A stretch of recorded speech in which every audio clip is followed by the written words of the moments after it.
Lala, you're on mute, my dear. The gremlins don't like me today. We're going to be talking about some really good stuff today, guys. Welcome to Fly Nubian Money, where we help you master your mindset and maximize your money. I am Laura Lala Key. I'm a real estate agent who does international real estate. And in this episode, we are going to talk about a critical and a very controversial document called Project 2025. Now, I know you've been hearing a lot about that, but today we're going to educate you a little bit on it.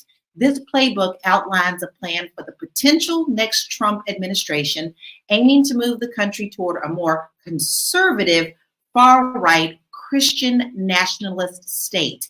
And we're going to explore what this document means and its origins and why it's so important that we pay attention. Now, I have some beautiful queens here today that are joining me for this conversation. We have Erica Renee. She is the author of Faith in Transition. Then we have Marlo Layson, TV and film producer. There's a little insider giggle about that. Jay Harrell, educator and national organizer. And Dr. Lene Javette, business coach and monetization strategist. Hello, ladies. I'm so glad you're here today. Before we dive into this, I want to explain something. Project 2025 is an extremely large and very, very detailed plan. So this is not something that we're going to be able to quickly go over and give you all of this information and then go, here you go. This goes pretty deep. And so therefore, this may not just be a one episode thing. We may be taking care of this in several episodes because the overview of Project 2025 has 4 pillars.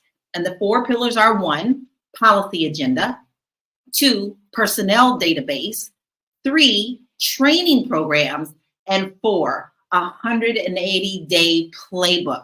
So each one of those go into a lot of information that is really quite deep. So we're going to give you a wonderful overview today of what exactly Project 2025 is and what they are planning to implement.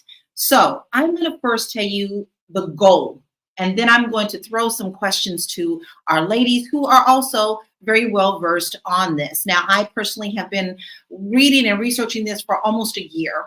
So it's something that I have been reading daily. So the goal of Project 2025, and understand that it is a mandate for leadership, the conservatives' promise. The goal is to implement a conservative policy swiftly and effectively by ensuring the right personnel and plans are in place from day one. They already have applications and people ready to fill in these roles they want to implement. So Project 2025 is led by the Heritage Foundation and is a strategic plan designed to shape a future conservative U.S. presidential administration. Many of the leaders of Heritage Foundation work directly for Trump in some sort of way. Trump's name appears in the document over 300 times, even though he claims he has nothing to do with it. Trump has his own document called Project 47. However, it's just kind of a Cliff Note version of what Project 2025 is. And I feel like there's a lot of smokescreen going on with this. But the main understanding is, how is this going to affect our communities, especially minority communities? Now, Erica, I'm throwing it straight to you because I know that you do know a lot about this document. What are your thoughts on how this could be implemented so quickly, and the fact that they want this done within the first 180 days of the next conservative president?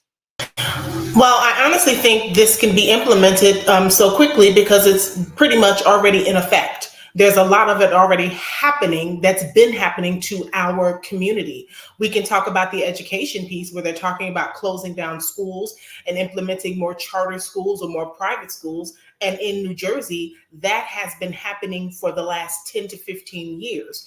I can recall working at a nonprofit downtown Newark, and they closed so many of the major public schools. If they closed 5 major public schools, they opened 10 charter schools downtown Newark, and they opened them in office buildings. Now, these kids didn't have anywhere to go for gym. They had no PE, so they were coming to the nonprofit to rent the space so that they could have GEM. So this is already in effect. I think what they're actually doing, they've been playing in our faces for the last 15 years. And now they're saying, oh, this is what we're going to call it. And by the way, it'll just be, a little bit extra.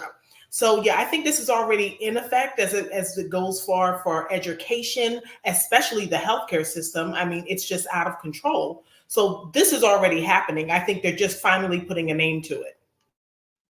And you are exactly right on that, because I like to say the practice states are Texas and Florida. And we know what they're doing in those two states have already started implementing a lot that has gone into this Project 2025 agenda. If you're just joining us, we are actually talking about a Project 2025. I would like to know if you have actually read and researched any of this documentation for yourself, or is this the first time that you're actually really starting to pay attention to what we are talking about today? Now, this is being said that it's a plan to reshape America. However, I have to tell you that this actually has been in beginning mode, some sort of way, all the way back to Reagan. So I'm going to throw this to you, Dr. Lene. What do you think are some of the most controversial parts of Project 2025 and why? So personally for me, and I hope this doesn't sound bad, but anything that has to deal with Black people is the most controversial to me. A lot of the DEI rollbacks, I think I was reading that the SNAP benefits could be reduced. Hold on, let me look at my little thing here. So food stamps could be gone. School lunches could be gone in Black schools where they're underfunded and the kids need to go to school to eat. Student loans, Black home ownership. In my opinion, there are a lot of proposed cuts, if you will, that will affect us. The screen says, Black home ownership. While nearly 3 out of 4 white Americans own a home, there's never been a nanosecond in Americans' history when the Black home ownership rate reached 50%. A second Trump administration will continue this trend by dismantling programs designed to increase Black home ownership and ending other uses of special purpose credit authorities to further equity. There's just so many different things. To me, this whole thing that feels like it's trying to take us back to, I won't say slave days. I don't think it's slave days, but definitely like the 50s, the 60s, 70s, maybe. No affirmative action. It's like they're trying to, even just some of the words that they're trying to erase. They're trying to, how do you erase words in the dictionary? How do you decide, how can you ban words? So even that, the fact that you have enough control to ban words, like there's just so much that's wrong with this whole setup. I need to piggyback on what you said, especially about housing, since you guys know that I do sell real estate. One of the first things that alarmed me in this document, before I even started digging into it, is, of course, I'm going to go to something that I'm professionally doing, is the housing market. One of the first things that they want to do is to get rid of the 30-year mortgage. And we all know that home ownership is already tough the way that things are. But if you get rid of the home ownership piece for 30-year, you're going to look at something pretty major and a big bump. Let me give you an example of this. And then I've got some really good questions for you, Jade, as well. So getting rid of the 30-year mortgage and adding a 20% MIP, mortgage premium, that's what they want to do. Anything over 20 years, they want to add the MIP. If it's over 20 years, here's how this could be a perfect example for you. An average mortgage in Seattle with today's rates is about $4,850. It would go up to $5,640 under the new plan. Now, that's with, of course, Seattle's prices, but I deal with LA and Florida. So that is quite a big jump when you're looking at first-time home ownership. So that is an example of how this would affect us and our minority communities when they're doing first-time home ownership. Jade, how do you think the public perceives the ideas presented in Project 2025? Well, unfortunately, I think a lot of the ideas in Project 2025 are being downplayed, and specifically in terms of how detrimental This can be to the masses of Black America who we know has been disenfranchised in many ways and currently continues to be disenfranchised. There's a racial wealth gap, opportunity gaps happening all over America that impacts Black America. Unfortunately, the way that I'm seeing, because I work in media, so I'm doing production for my clients at a very, very high level in media. I'm seeing that Project 2025 is being messaged to Black Americans in two ways. One, that they're using it to fearmonger, or they're calling it, these are fearmongering tactics to get Black folks to vote for the Democrats. Therefore, everything that they're saying about Project 2025 is not true, it's inconsequential, and it's not that serious. Go ahead and, vote red or vote however you want to vote Black America, but don't let them use this in order to have them bully you into your vote or out of your vote. The other way that I'm seeing it is that, folks are just throwing they're cherry picking specific parts of Project 2025 to appeal to Black Americans to say, hey, Project 2025 is not that bad, because it has certain conservative leaning policies in it, or conservative policies in it that, many Black Americans may agree with, right? Like, there are many Black Americans that actually do agree with some of the immigration policies, like in terms of closing the border, et cetera, getting LGBTQ studies and gender neutral bathrooms out of public schools, for example. And so that is being used to finesse Black folks out of their votes as well. So I think that there's a lot of propaganda around Project 2025, and both the right and the left are using it to their benefits in order to sway the Black vote. I think those are some very key points. Let's throw some of the comments that we have in the room up, because I think we have some very valid points. Danette says a lot of proposals would require a change in the U.S. Constitution, which is a lengthy process. Yes, it is a lengthy process. However, if you really look at this document, the minute that the conservative president comes in, they will be stripping all power from, because now it's set up where he can do so, thanks to the Supreme Court and other things that are happening, that's not going to matter. Our Constitution will still be stripped because now they have the ultimate power. That is not a scare tactic. That is their plan, and that is actually what they're doing. We Wealth Women, we know that's one of our other queens watching and supporting today. Project 2025 looks like Handmaid's Tale and the Hunger Games to me. It sound like that. It really does. Emma says Trump didn't come up with that, nor does he uphold it. I beg to differ on that one, and I would love to hear. Okay, wait a minute. I gotta add, Erica. I need to know what your thought is on that comment, please.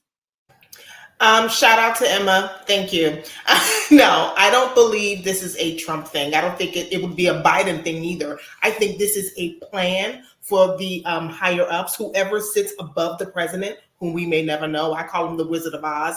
This is something that's going to be implemented regardless of who the president of the United States is. I could be the president and this is going to be implemented. Jade could be the president and it's still going to be implemented. It doesn't matter. This has been a plan. It's been structured, and the strategy of it is to, continue to take away our civil rights, which they have been taken away. We have a huge immigration door that's wide open, and everybody is piggybacking and standing on the soapbox of our civil rights, but we're still on the brunt end and trying to fight for civil rights. We can't even have it. We're still struggling with the issue of affirmative action. And, now that's gone. So yeah, this is an issue, and it's going to be an issue regardless of who the president is. So I really think we need to stop focusing on, this is Trump's mandate. This is Trump's mandate. No, this is not a Trump thing. This is a government thing, and it's a world thing that's going to affect us all. But I just want to interject, because this is actually, these are Trump's people. These are Trump's people at the Heritage Foundation. I have video receipts of Trump speaking at the Heritage Foundation and giving a big up to the guy, I forget his name, who started the Heritage Foundation, and Trump alluded to Project 2025. This thing is, all of these policies and things that are being laid out and backed by all of these organizations are actually tied to Trump in one way or another. And I think that, Trump, is, you know, throwing rocks and hiding his hands. And I don't know how like realistic his or truthful his base is being about his involvement and his people actually pushing these policies. Democrats honestly are not pushing the policies as laid out in Project 2025. Now, I do agree with Erica in that there are higher ups that want this agenda to go forward. But when we're talking about who's in office, right? So let's say Trump gets back in office, he's going to implement a lot of these things at the executive branch level via executive order. And there are already people in place, right? In the lower courts and in the Supreme Court, et cetera, in different parts of government that are actually already implementing these policies. But these are actually far right policies. And I think the more honest we are about that, you know, and listen, I am not a Democrat. I'm not a Republican. I am an independent. I have many of my personal values that are conservative leaning. And then a lot of social policies and things like that are Democratic leaning. So I would really call myself a centrist, but I think we have to be honest in this conversation. These are Republicans, and not just Republicans or conservatives, but the far right that are pushing this. And, you know, now the Democratic Party is not trying to associate their presidential candidate with that. And I just think that's just dishonest. I think there's a lot of dishonesty going on, and that's what causes a lot of confusion. If you're just now joining us, you are joining Fly Nubian Money, and we are talking about a very important topic today, Project 2025. I know that you're probably tired of hearing it, but do you really understand it? It's something that you really should take your time to listen to. So we're taking the opportunity to break it down. As I stated earlier, we will be having more episodes on this because it's just too large for us to try to do in 1 hour. Now, if you don't want to miss any of our episodes, because we're on Monday through Friday at 1 p.m., you want to make sure that you text the word Queens to 87948. And then you'll be notified every time that we go live. And then if you want to listen to replays and kind of say, well, wait a minute, I need to kind of see what else they said and make your own critical decisions, you can head on over to Spotify and make sure that you subscribe to us there. You can listen to all of our shows there. And then if you want to get your money tight and right, which I advise that you do with today's economy, you want to make sure that you go on over to flynubianmoney.com. We have plenty of courses and resources for you to help you get your money right. Now let's dive back into Project 2025. Marlo, do you know of any historical precedents for this policy and its blueprints that it's built on? Nazi Germany. A lot of people don't understand or don't know that before Hitler did everything that he did, he came in with a sweeping wave of making things illegal, disincluding the Jewish people from certain parts of government, actually firing people. One of the things that stands out to me as a person who believes that our republic and our very fragile version of democracy only exists and is only as strong as the people who uphold it, right? So the thing that sticks out to me is the consolidation of executive power. That's the part that would give the president kind of untethered power. I don't know if y'all remember during the first Trump era, there was a guy named Stephen Miller who worked on his staff, and he went on the morning shows one morning not long after Trump was elected and basically said the president has unchecked powers, which is not true, right? A lie that a lot in the media did not correct and reel back in.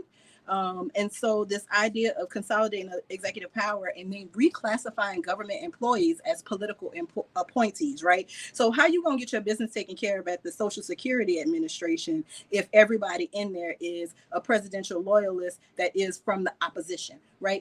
When we think about these, what they call banana republics, right? We talk about these people's republics and these countries like Venezuela and even Mexico that have a democratic process. In Russia, right, is probably the most visible, where there is a democratic process, but the people aren't really voting. The people aren't really having a say in it. The action of going to vote is actually just theatrics, right? Because whoever is in power will remain in power. So I think that, Head Start and education is critically important.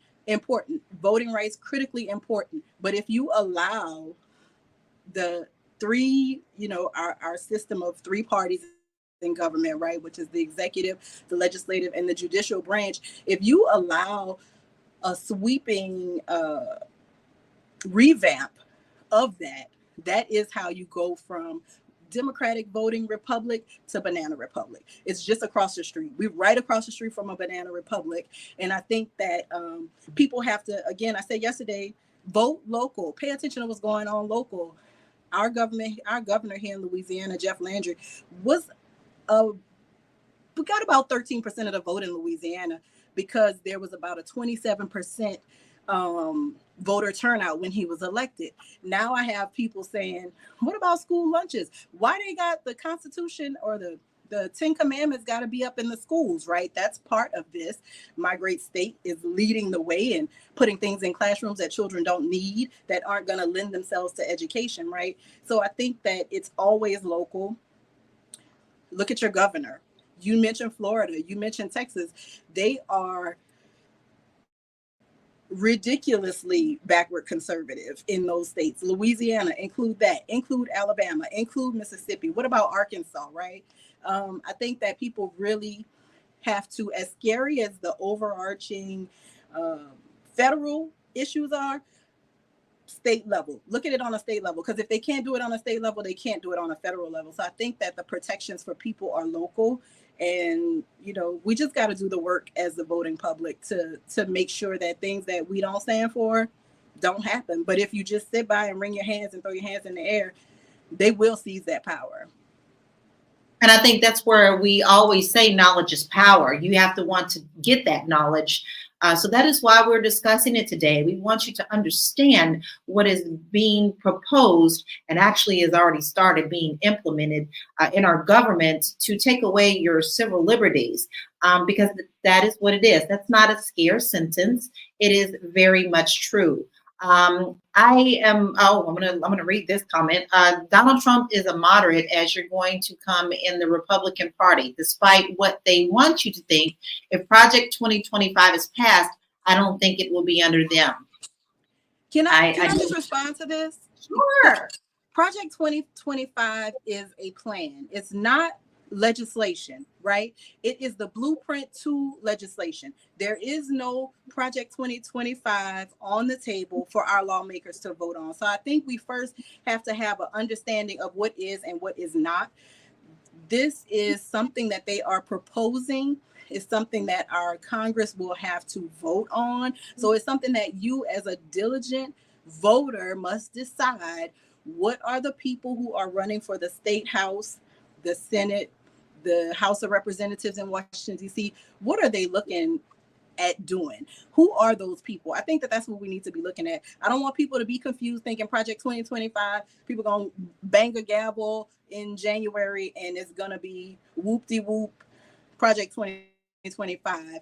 This is about who we send to government, who those people are backed by. The Heritage Foundation, who do they give money to? Who does Walmart give money to? Are we shopping at Walmart and bringing about our own demise, right? I need people to look at this as a big picture, right? It's 900 plus pages. It is overwhelming. But I think that it starts with information, and there is no Project 2025 pass. There are thousands of pieces of legislation within that would or would not be passed, just depending on who is in office. The most startling, again, is the consolidation of the executive power, because you don't want that. Exactly. And also the plan to dismantle things like FBI, Homeland Security. They're also looking into lessening the power of Congress and Senate so that the president has ultimate power. So these are things that just can't happen overnight, but it can if we keep our eyes closed and don't do what we need to do. So I want to discuss the 10 piggyback on what Marlo had said a second ago, because in preparing for this was actually the first time I had heard about the Heritage Foundation, right? So I won't say appalled, but I guess I was surprised to find out that they have been around since the 1980s, writing these types of documents. I think they call it a proposed policy wish list for potential governments in waiting. And the first one was written in 1981 for Ronald Reagan. But what I found interesting was that they actually wrote a document similar to this in 2016, and a year into Donald Trump's term, he had implemented or adopted, adopted nearly 2/3 of its proposals. So sometimes we don't even really understand or know what's happening from a governmental standpoint, from a Democrat, Republican, conservative, et cetera standpoint until it lands on our front door. Project 2025, Agenda 47 is landing on our front door. So we're taking it much more seriously. We're reading the documents, we're trying to understand it. But this type of rhetoric has been around since the 80s. No one has ever made it so blatantly racist and in your face where they're trying to steal all of our rights. So we haven't had to pay attention to it as much as we're having to pay attention to it now today with Trump, who is blatantly, openly communicating with, we'll say civilians, humans, people, Caucasians, that feel as if what we have is too much and they're trying to make everything all white. But these types of things have been there. So kind of like to what Marla was saying, we have to be diligent in showing up and voting, not just for presidents, but for House, for your senators, for the people that are in your state. Because if something like this does go through, it will be because it went through the House and it went through the Senate. And if the Republican, I think what they're saying is if the Republicans control it, it makes it a lot easier. But if we don't show up and make sure that the Republicans don't control the House and Senate, voting is not just the president. It's all the things. It's all of our rights. It's your educational system. It's for where you live. All of these things are equally important. Agree. And if you're just now joining us, you are watching Fly Nubian Money. We are here Monday through Friday at 1 p.m. Eastern Standard Time. Today, we are discussing Project 2025, and we're trying to give you some great knowledge so that you can make your own decision about this document yourself. There's no scare tactics here. We're just discussing it. We all come from different viewpoints. And so we want to present those viewpoints to you. And if you want to make sure that you don't miss another episode, because we will be discussing this more, you want to make sure that you text the word Queens, QUEENS, to 87948. And you'll be notified when we go live.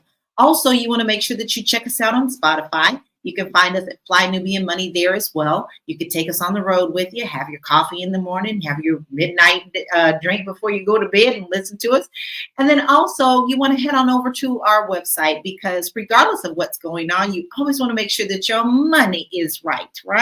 So we have a wonderful resources there for you, courses and classes at flynubianmoney.com. Now listen, we're having a hot conversation today. So if you want to get in on the conversation, keep your comments coming. I'm going to get to them. I know we have a lot, but we've had a lot to say as well. But if you also want to be a guest on our show, all you have to do is email us. And you can email us at info@realvirtual.net. And that's info@REELVIRTUAL.net. Let's get back into it. So how we're getting ready to pitch this one here, we're going to throw this in here. There is an article that is very interesting, because we do like to talk about our communities. So it's the 10 scariest ways this could affect Black people. And it's written by journalist and author Michael Harrett. And we're going to start with 10 and 9 today. So let's look at this. Number 10, make the government white again. 46.7% of low-level government employees were non-white, mostly African-American. Replace them with conservative-minded political appointees, MAGA minions. And they already have, guys, people who have signed up to be in these positions so that they can move. The Heritage Foundation and Project 2025 can move them into place quickly. Remember, I said they want to try to implement this within the first 180 days. And now let's look at number 9. Are you ready? Fight racism against white people. Project 2025 alleges that bureaucrats at the Department of Education inject racist, anti-American, ahistorical propaganda into America classrooms, which is why these so-called small government conservatives plan to defund Black history. Both plans vow to get rid of anti-white indoctrination, affirmative action, diversity, equality, and inclusion, and especially the dreaded critical race theory. We have already seen these be implemented into states such as Louisiana, starting, Florida, Mississippi, and also the great state of Texas, who has really been a big implementation in a lot of these things. So that's a lot to go through, but these are some things that you need to take into account when it comes to our communities. Now, Dr. Lene, considering the document's emphasis on conservative and Christian nationalist values, how might this influence the separation of church and state? It doesn't. It literally is saying we're not going to separate church and state. If state gets to control church, then there's no separation, right? What is the article? So something about indoctrination of children. So we can't indoctrinate, I can't, for whatever reason, I can't say it right now, children based on gender, sexuality, Black history, race, things of that nature, but we can on religion. Now, I am a Christian, so I don't necessarily have a problem with it personally, but you can't pick and choose what things to indoctrinate and what things not to indoctrinate. Either you don't or you do. And in reality, you shouldn't. Everybody should have these rights and choices. How do you get to say which religion is right and or wrong? How do you get to say that this is the religion that we're going to put into churches? How do you get to say Jesus is white? Like, just it's too much power. It's too much power.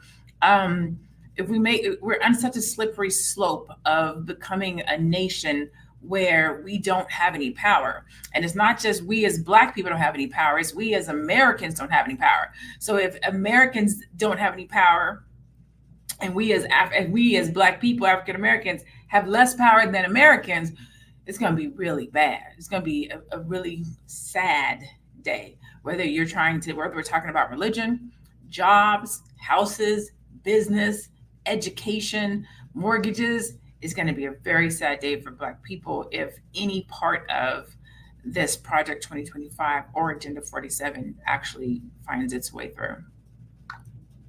And I think we have to think of that as our communities. A lot of times people think this is the Caucasianist part. They're not, they're all getting together with this, but in fact, the goal is to separate and divide. We already know that we're divided in our country very, very easily down the middle. And so this is just another way for division, and we have to always keep that in mind. I want to read a couple of our comments that we have.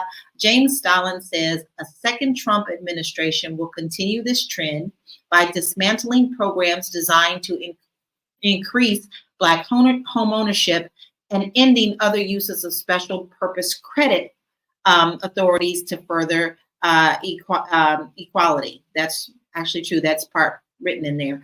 James Stallings has also put in a lot of great information about how he's broken it down to what's included into the document. I do encourage you to read those because that is quite a bit. He's like up to number 10, I believe. Michelle Fiery says, are you serious, Hitler? What the hell? Honestly, you've been brainwashed by the fake news media. I'm Canadian, and it's unfathomable that you Americans can't see the truth. It's nice It is unfathomable for a white woman. I believe this is Michelle Fiery, is a white individual, to come over into a Black conversation and to tell us what we think or how we've been brainwashed or whatever our experience is. We're going to have this conversation. We're having it. Michelle, if you want to come into the chat and tune into Fly Nubian Queen, Fly Nubian Money, you're more than welcome to do so, but also read the room and be mindful of your whiteness. So this is where I step into my anti-racism training hat and put on my facilitator hat.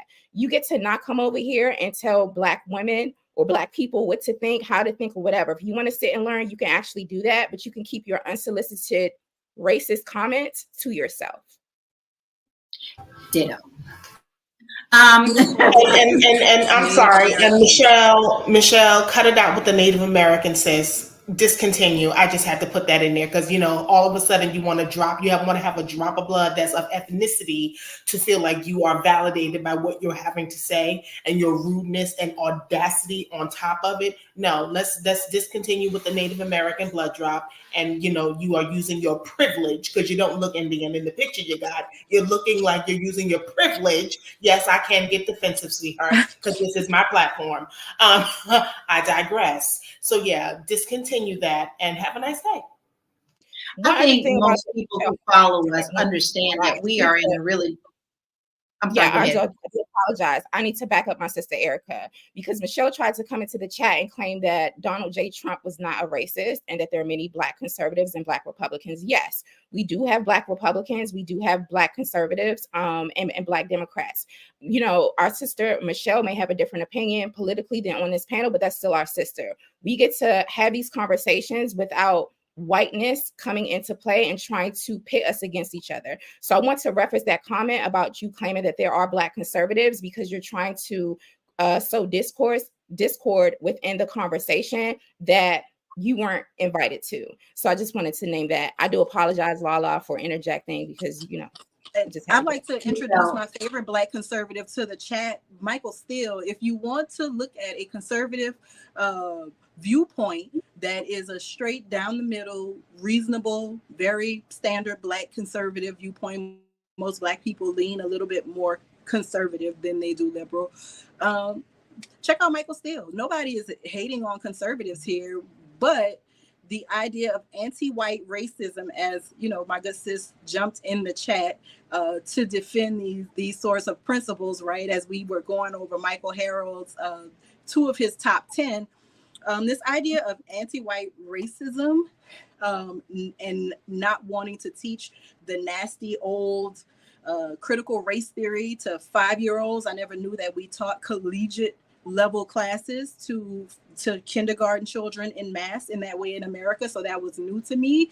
But I think that this idea, like the pendulum has swung so far away from anything that most older, these crafters of this are older white men, let's be honest, right? It's swung so far away from their direction that they don't understand America anymore, right? So this idea, if you understand what racism is, the idea of anti-white racism doesn't exist. Call it prejudice, call it bias, call it bigotry, but there is no such thing as anti-white racist. So like even the language that is being used in the document as they're explaining some of these things teeter on the ridiculous and they teeter away from logic and reasonable understanding. So just everybody proceed with caution as we look at this and try to delve into this document. I was caution people against getting your panties in a twist, my good sis Michelle. Like we're all just trying to filter through this information and figure out what the best way forward is for this particular collective of people and how we will be affected by that. And I don't think that there's anything wrong with these conversations. And I don't either, but we also understand when disruptors want to enter the room for that purpose.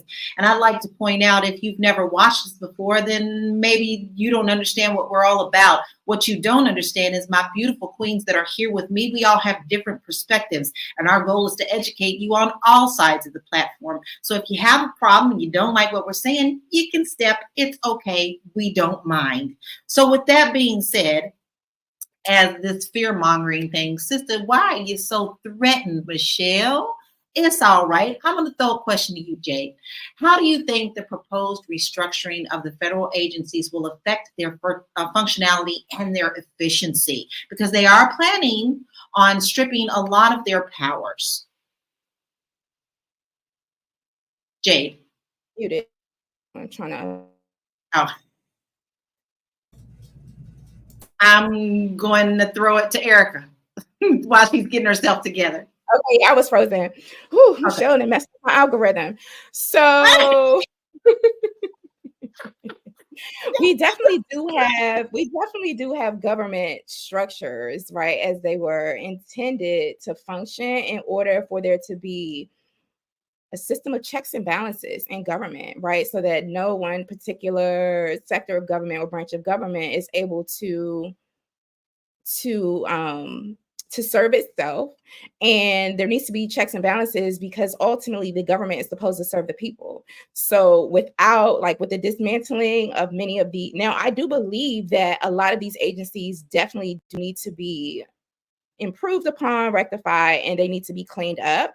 But just completely disbanding things like the Department of Education. There's another thing that they want to do, which is, I know Trump has spoken specifically about giving police officers immunity. One of the things that's laid out in Project 2025 is for them to be really, really tough on crime and to use the death penalty as often as possible, which actually scares me because when we look at per capita, like the number of Black men in particular that actually receive the death penalty is really disproportionate. And we already know how the judicial system is set up, and even policing, that targets Black men and Black women. So these are things that are actually really, really concerning. But the impact, if these policies or Project 2025 and these ideology, whatever, are implemented, I will be very, very concerned about the safety and the resources given to Black Americans. Even that, can I piggyback on what Jade said? Because she made some great, first of all, I love Jade. So I could listen to Jade with my ears closed and know that it's something good being said. But even with what Jade said, they're looking to take away the or dismantle the departments that get that data. So they're saying that we'll have a higher rate of death row of killings, if you will. Let's just say killings, not death row. It's a higher rate of killings, and we're not going to monitor what's happening with Black people. And so how do you then cry racism, or how do you then cry this is disproportionate, or how do you then say this is wrong if there's no rhyme or reason? There's no monitoring. We don't know. Well, how do we know that this is happening more to Black people? How do we know that there's more Black people in prison? How do we know that whites or Black people are being pulled over by the cops more than, how do we know these things? So if we dismantle these programs and these departments, and then we go and give police more power, how do we then know what's really happening in our communities? Like, it's crazy that this is even being put out there like this. It's crazy to me that people aren't actually looking at this. Like, I'm gonna be very, very honest. I'm just very truthful. I was having a conversation the other day with my mom, and we were talking about, the election, and I'm like, I'm not even voting for a president at this point. I'm voting not for a president. Like, they haven't given me a candidate who has the values that I have, or is looking out for the community that I live in, or is talking about the future that my son can grow up in. None of that is being put out there into the world. At this point, I'm voting against a project. I'm voting against a president that could come in. I'm voting against. I'm not voting for. I'm voting against.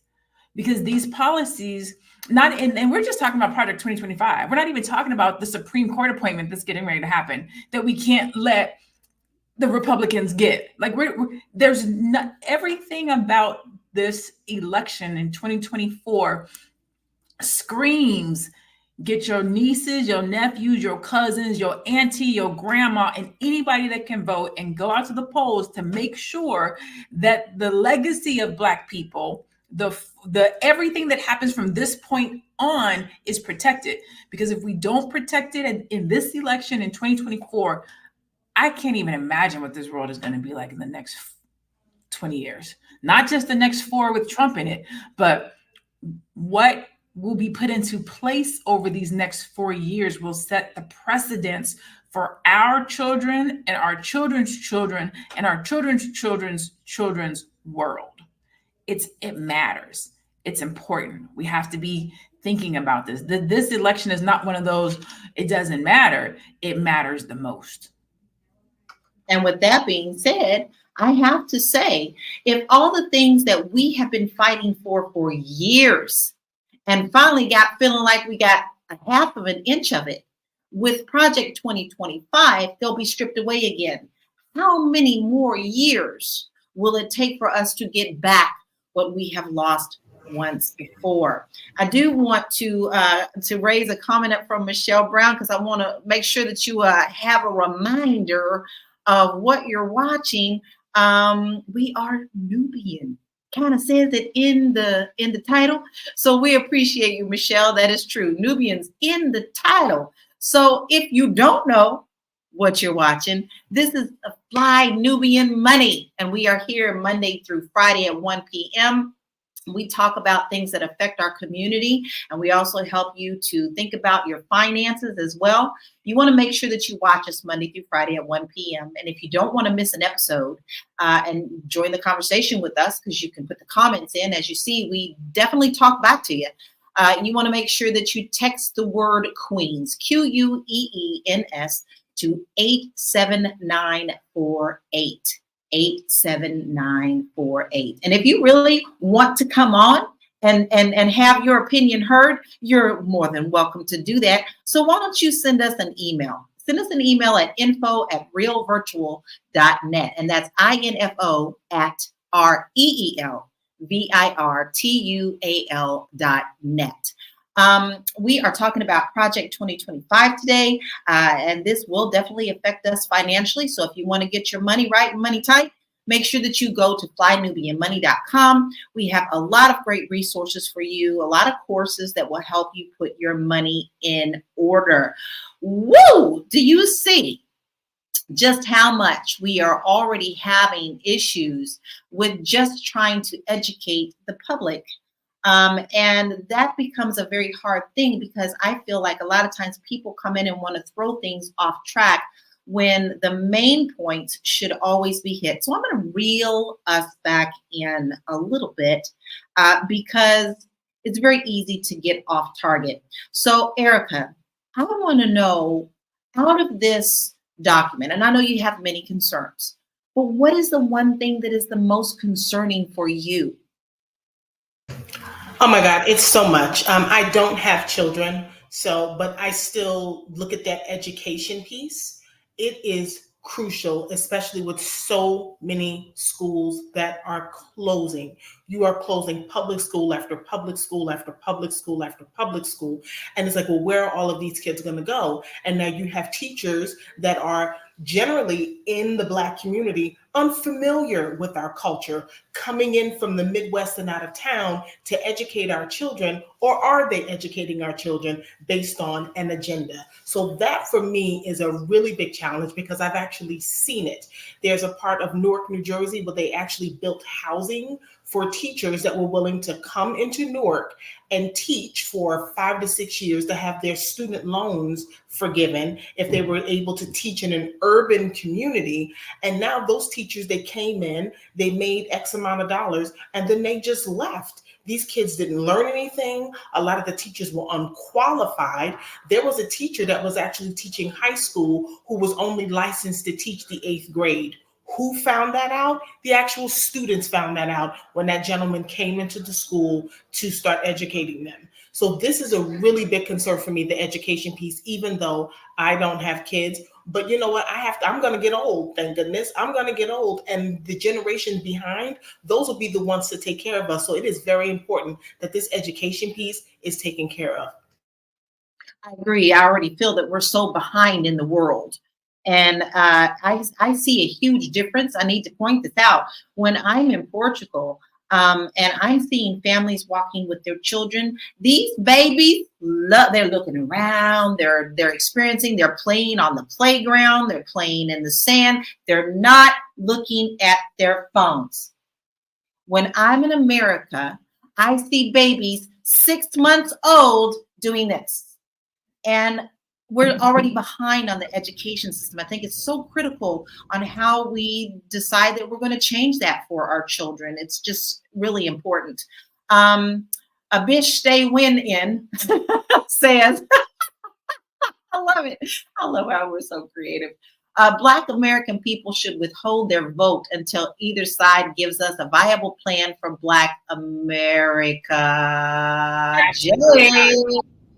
Jade, go. Can I defer to Dr. Lene first, and then I'll Yes. She starts shaking her head emphatically. I was going to say, because I was hoping we were going to have that conversation, because that is crazy. First, let me say, I understand the thought behind it. Take us seriously, appreciate our vote. So I understand what you're saying, and I do agree with that.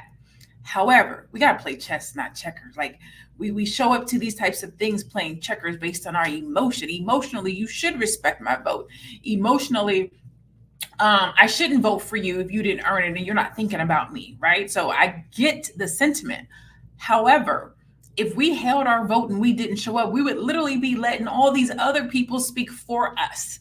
We would not have a say so. And they're not thinking about us.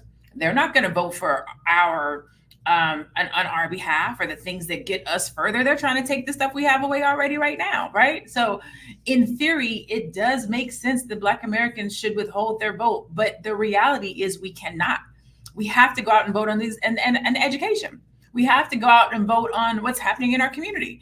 We have to go out and vote on these two crazy maniacs that they're trying to get one of these two into the office. Like, we have to, because if we don't, then we literally, I'll do the history thing. Our ancestors died and sacrificed for the right? Like that is important. But B, we're giving our right away. We're giving our options away.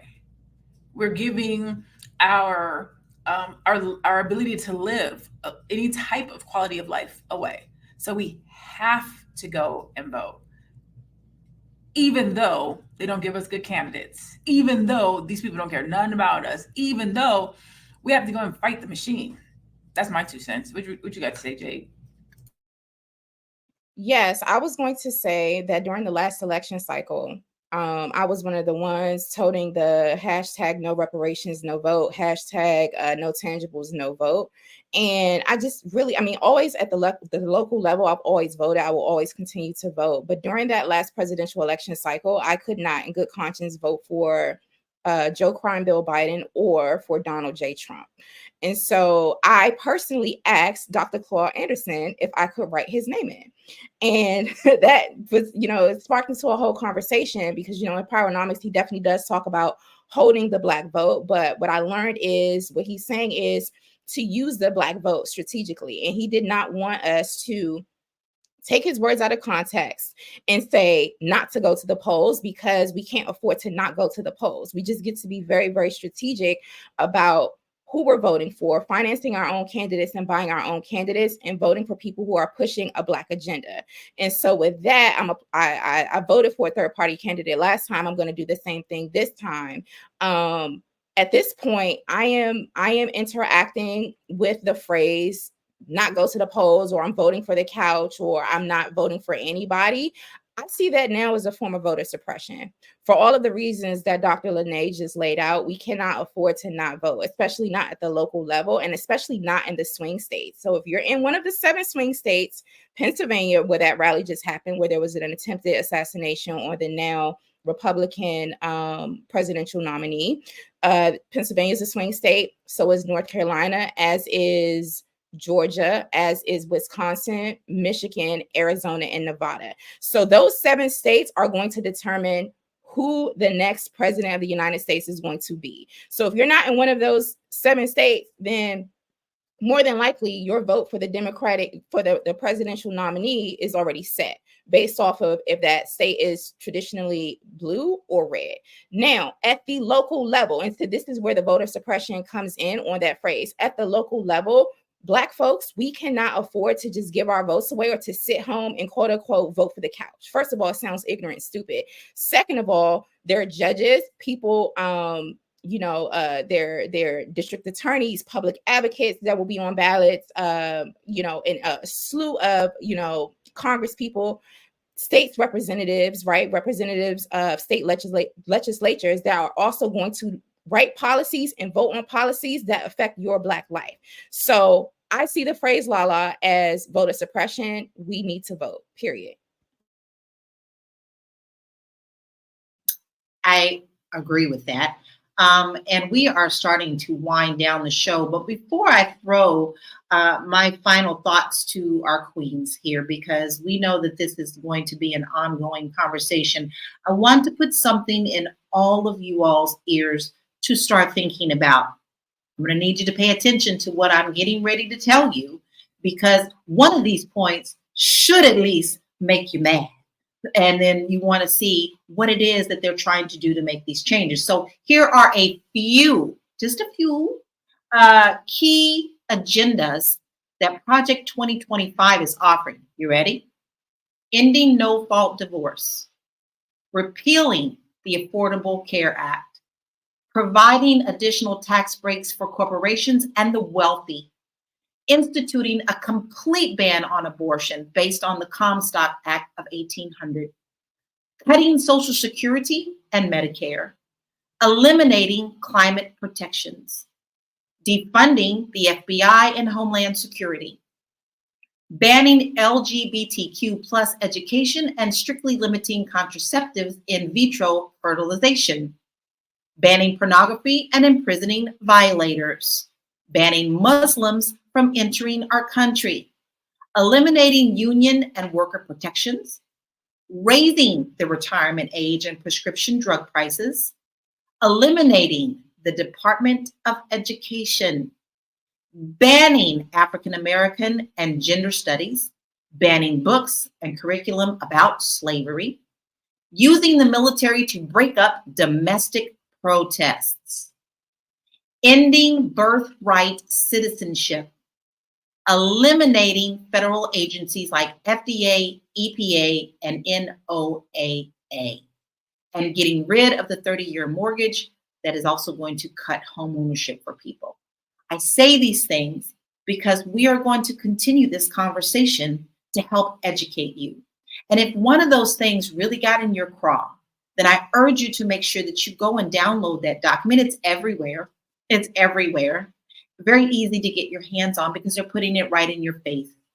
So before we leave, I want to hear final thoughts from all of my queens.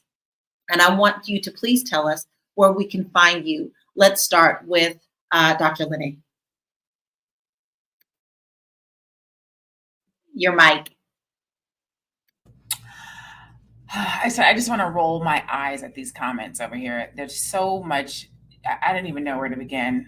I think there's two that I wanted to talk about. One is, why don't Black men have as much of a problem with Project 2025 as Black women are making about it, as well as Trump is not Project 2025. So this is what I will say. I don't necessarily think or believe that we are voting for presidents as much as I think that we are voting for rights. So whether or not Trump himself is associated with 2025 is irrelevant. The document, the agenda, what it represents is enough to say no, right? So anybody, whomever it is that supports that document, the rhetoric in that document, and the dismantling of who I am and my rights, I say no to. So with that being said, Black men should have a problem with 2025. I was having a conversation with somebody the other day. From a business standpoint, as I'm an entrepreneur, I understand a lot of the stuff that Trump is talking about. And I get the money breaks and the tax breaks, and I get that. And I'm for all that stuff, don't get me wrong. But I put my race, my son, my community, and the longevity of life. And that's what I'm looking at. Project 2025 is not for Black people. It's literally against us. It's to take our rights away. That's not fear mongering. It's telling the truth. And if you don't get that, if you don't understand that, go read the document for yourself. And then think about your family and your children and your children's children. And then you make your own choices and decisions. So I'm Dr. Lene Javette. I am a monetization strategist. I am a business coach. You can find me on all social media at I am Dr. Lene Javette. I specifically work with Black, I'm gonna say it again, Black business owners, service-based entrepreneurs who are looking to triple their revenue. That's it. So Dr. Lene, you got a Black job? I got a Black job, and I help other Black business owners to do what they do. I've helped multiple businesses become 6-figure businesses. Some hit 7 figures, and I specifically work with Black businesses because we are the least funded. We're the most attacked. We're the most criticized, and we have good businesses. We have good innovation, and so I take a lot of what I know and help our businesses to succeed and put strategies in place so that they can do what they want to do in their community. Love it, and love it. So make sure that you go and check her out because she has a lot of good information for you. Marlo, what are your final thoughts and where can we find you? So my final thought is we are kind of, I think, being vigilant about understanding Project 2025 is for the benefit of the least of us, right? It's for our cousins who are so mired in poverty or subpar living conditions that they can't pay attention to the news. It's for those of us that are turned off by this sort of thing, so we don't delve into this, right? The people who the information gets to at the last minute. I think when I heard Lala running down the list of what the project is kind of in synopsis, I hear a lot of unpaid tax breaks. That's something that has gotten our economy in a downturn multiple times during the Bush administration, during the Reagan administration, during the Trump administration. We increased our debt. There's no conservative that'll say the way that we handle taxes in this country, if they're being honest, that we handle it the right way with, you give these unhinged tax breaks to people who already don't pay their fair share, right? So there's that. I hear a lot about privatization of everything and politicization of everything else, right? So we want to privatize public schools through charters or private homeschools.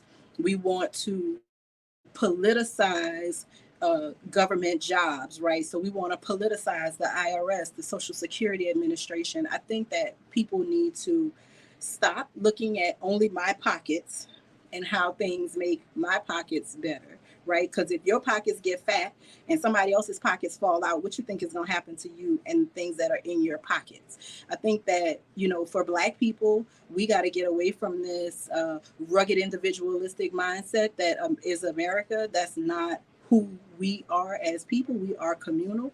And I think that we need to get back to being community and working in one another's best interest. So hopefully, people will look at this and they will say, you know what, just because it's not bad for me, like Erica says, she doesn't have children, but the scariest part to her is education, right? Because if you think future forward, how could you not be afraid of an uneducated populace, right? Or an undereducated populace. So I think, come out of your selfishness, right? And come into a communal understanding and obligation. That's how we keep each other alive. That's how humanity has been going on for all of these years, is because empires fall when they go off the hinges and people rebuild. So we are at, I think, an apex moment in the United States of, will we be Venezuela? Will we be the Soviet Union? Well, Putin wants to be Soviet Union, Russia, right? Will we be China, where people see big, tall buildings and things are happening, but it's happening at the expense of the people, right? And there's a small group of people that are getting it and hoarding it, and everybody else is suffering. So do we want to run toward that a little bit faster, or do we want to pump the brakes and think about what we're doing and think about how that affects all of us all the time? And I think then we'll come up with the best conclusion about Project 2025 and just our system of government in this country overall. Where can we find you, Marlo? I am Marlo Layson. I am a journalist in the state of Louisiana, so you can find me anywhere in these internet streets. I also am a documentary film producer, and I'm on Instagram. My name is Olworm Marlo. That's my first name backward and forward _. Love it. And someone asked in the chat where they can find a copy of Project 2025, you can go to project2025.org. It is clearly written on that page, and all you have to do is download it as a PDF. So I'm actually going to throw it over to you, Erica. What are your final thoughts for today? And because we know we're going to hit it again, but where can we find you as well? I'm glad we had the actual website up there, because what I was going to say is read this document. It is important. There is a lot to unpack. It's about 900 pages, maybe a little more, a little less, but it is so important that we become well versed in what is happening in and around us, regardless of who you're voting for. This is so much bigger than the election, because like Jade said, or Dr. Lene, this is not about the next 4 years. This is about a legacy. This is about what's going to happen above and beyond our lifetime. So it is so important that we are prepared. So it is vital that you read this document, ask questions, do a deep dive. We deep dive everything on TikTok and Instagrams and what's going on with the latest reality stars. But in our reality, this is the deep dive that we need to be attached to. I'm Erica Renee, also known as Erica Lewis. I'm the author of Faith in Transition, and you can find me on all of my social medias at Miss Erica Renee, or at my website at faithintransition.com. Thank you. And also, I want to say before we move on to Jay that we really had a wonderful spirited comments from people who are watching.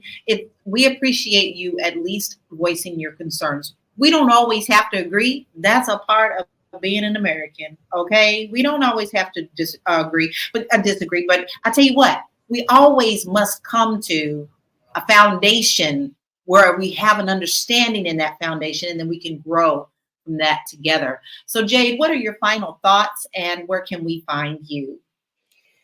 Thank you. I'm Jade Harrell. I'm an educator, a national organizer. I'm also a media, education, and political consultant. You can find me at highblackesteem.com, also on social media networks at Lioness Crowns. I've said a lot today. The main thing is that we need to be very, very educated and make informed political decisions as it pertains to our vote. And honestly, we just need to learn more, study more, and get out there and organize. Education, advocacy, and organizing go hand in hand. You have to, all three of those go hand in hand. It's like a holy trinity: education, advocacy, and organizing, right? I want to send love out to my Black people on the left and my Black folks on the right. These are my brothers and sisters. As long as we are Black first and we're putting our interests first, and we are organizing and using our positions in order to advance the Black collective, more power to us. Shout out to that. We're not a monolith. We have varying degrees of life experiences as well as political leanings, but the main thing is that we get to come together and have conversations such as these, and then to organize in order to advance our people. And so, yeah, those are my final words. At a certain point, we just have to be very, very informed about what we're talking about. So also shout out to everyone in the chat who also displayed their differences of opinion, and hopefully this opens up your appetite to learn more and to do your own research and to read the document for yourself. Lala and Queens, thank you so much for having me today. What I absolutely love about this is just that you have so many different views here. You have such beautiful queens here, and we try to educate you or give you the information that you need that you can base your own opinions off of. It's never a bad thing to debate. It's not. You can't ever convince me of that. Sometimes you may learn something that you didn't know and grow from that. So my name is Laura Lala Key. I'm the international real estate agent, and you can find me at bit.ly/Laura Key Info. I urge you, I implore you to get involved.